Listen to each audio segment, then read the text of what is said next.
गुरु राशि परिवर्तन 2025 कर्क राशि फल और कर्क लग्न फल जन्म राशि के आधार पर और जन्म लग्न के आधार पर इस गुरु राशि परिवर्तन के महा अवसर को अपने जीवन में आपको एक तरह से पूरी समझना है।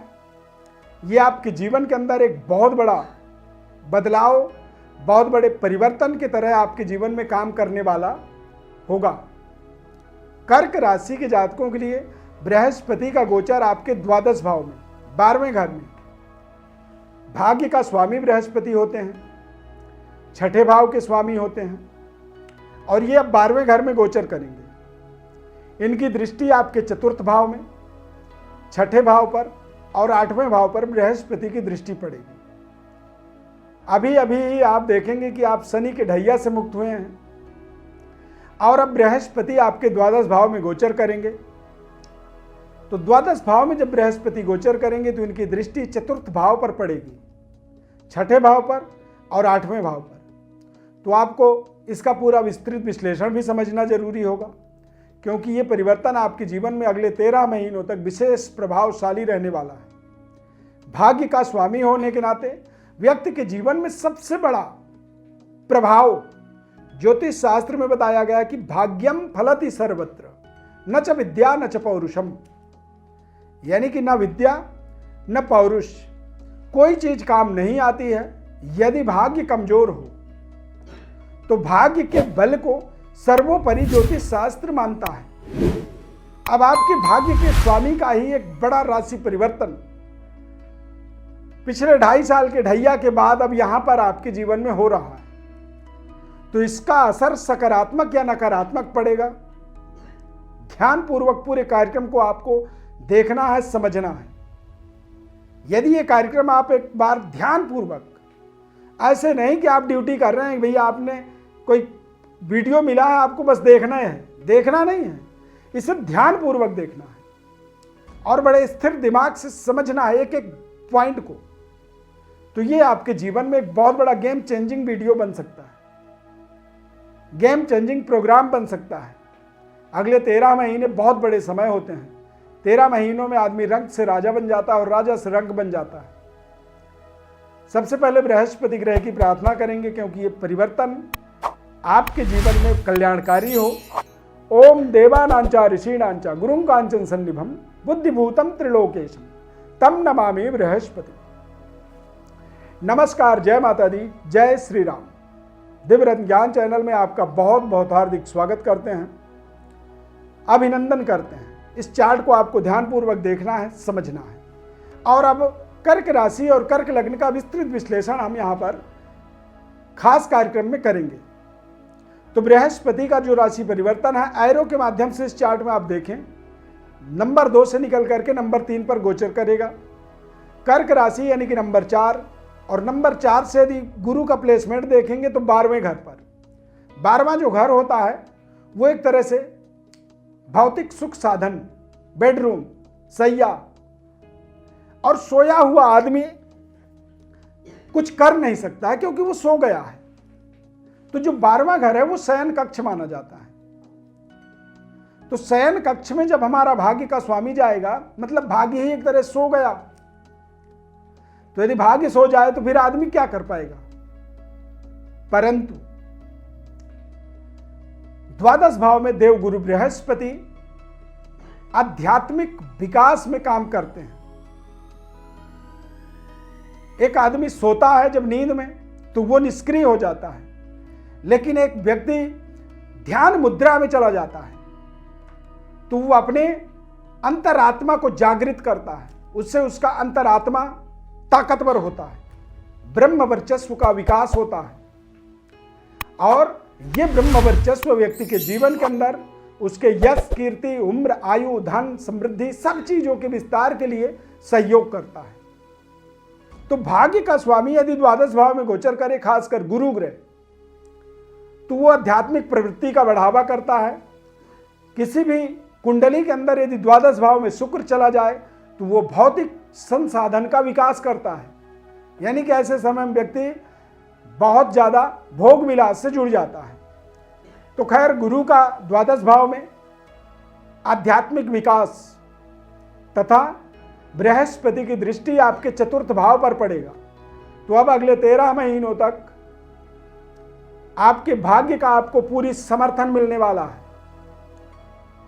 लेकिन आध्यात्मिक प्रवृत्ति का आपके जीवन में एक बढ़ावा होनी चाहिए, यानी कि आप थोड़े से अपने धर्म के प्रति रुझान बनाएं, अपने इष्ट देवता के प्रति अपनी श्रद्धा विश्वास को आगे बढ़ाएं, माता पिता के भावनाओं का सम्मान करें, माता पिता की प्रसन्नता, जितनी ज़्यादा आपके माता पिता मुस्कुराएंगे, हंसेंगे, खुश होंगे आपसे, उतनी बड़ी सफलता आपको मिलती चली जाएगी।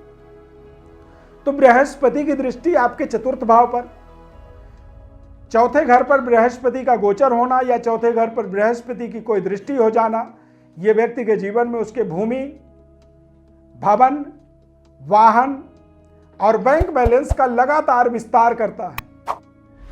यानी कि आप अगले 13 महीनों में नए घर में गृह प्रवेश करेंगे, नया घर बनाएंगे, पुरानी वाहन को हटा करके नई चमचमाती वाहन, लग्जरी वाहन की प्राप्ति करेंगे।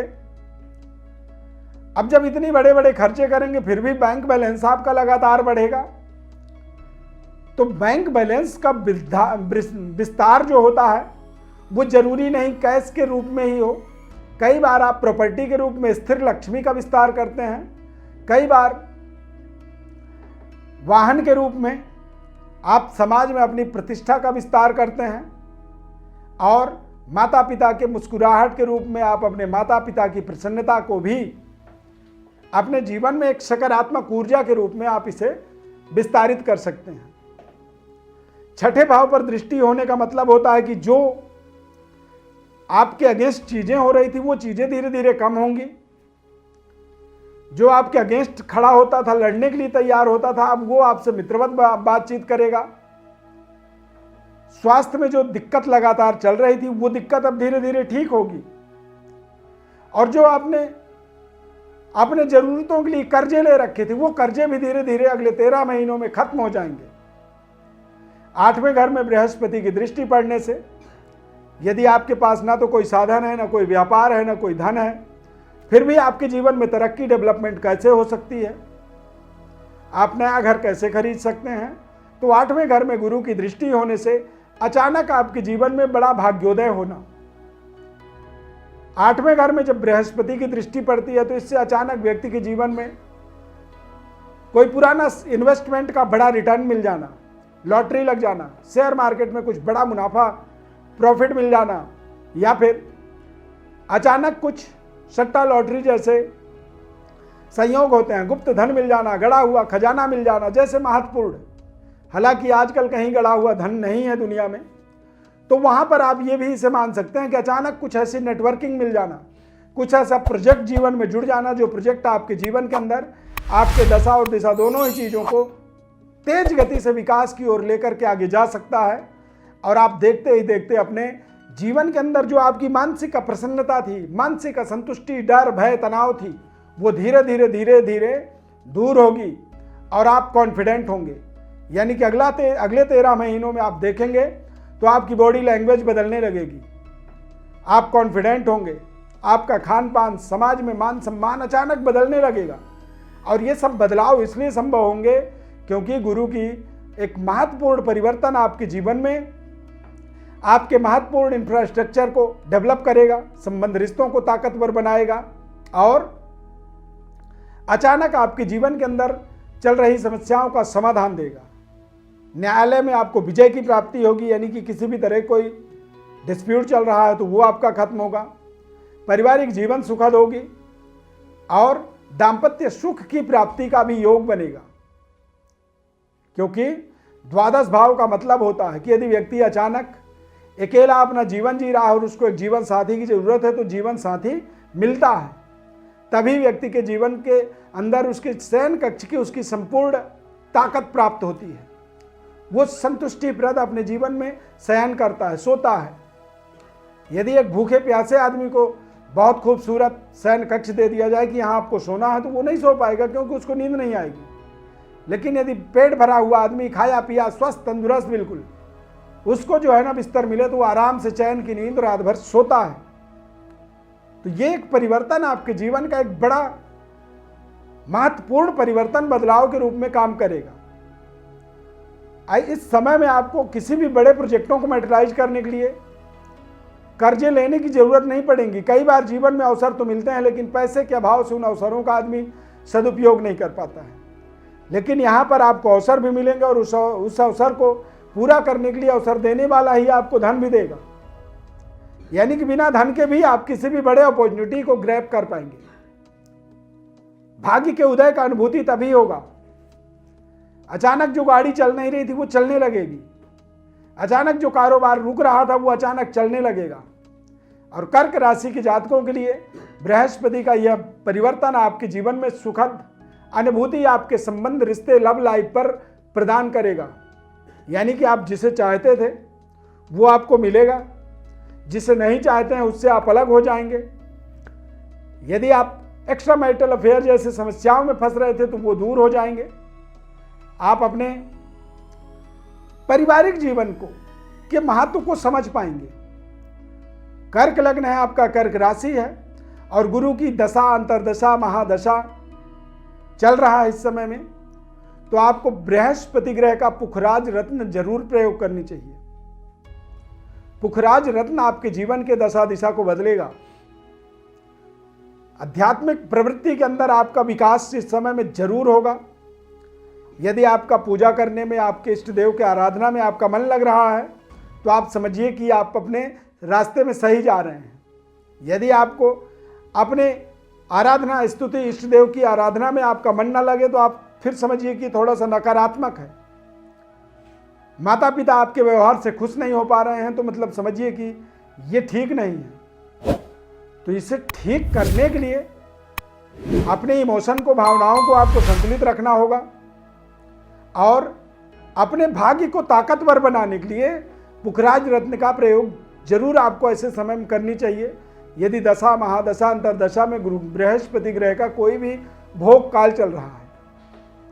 बृहस्पति का बुध के घर में गोचर होने का मतलब होता है कि बौद्धिक विकास इस समय में होगा, आपका स्किल मजबूत होगा, व्यापारिक डेवलपमेंट आपके जीवन में मजबूत तरीके से होने वाले हैं। और बृहस्पति का यह राशि परिवर्तन आपके जीवन में आपके भाई बहनों के साथ आपके संबंध लगातार बेहतर करेगा और आप पराक्रमी रहेंगे, पराक्रमी बने रहेंगे लगातार। इस समय अवधि में आप कोई भी आराधना करते हैं, कोई स्तुति करते हैं, पूजा पाठ करते हैं, उसका आपको जीवन में तेज गति से असर मिलेगा। क्योंकि भाग्योदय होने के लिए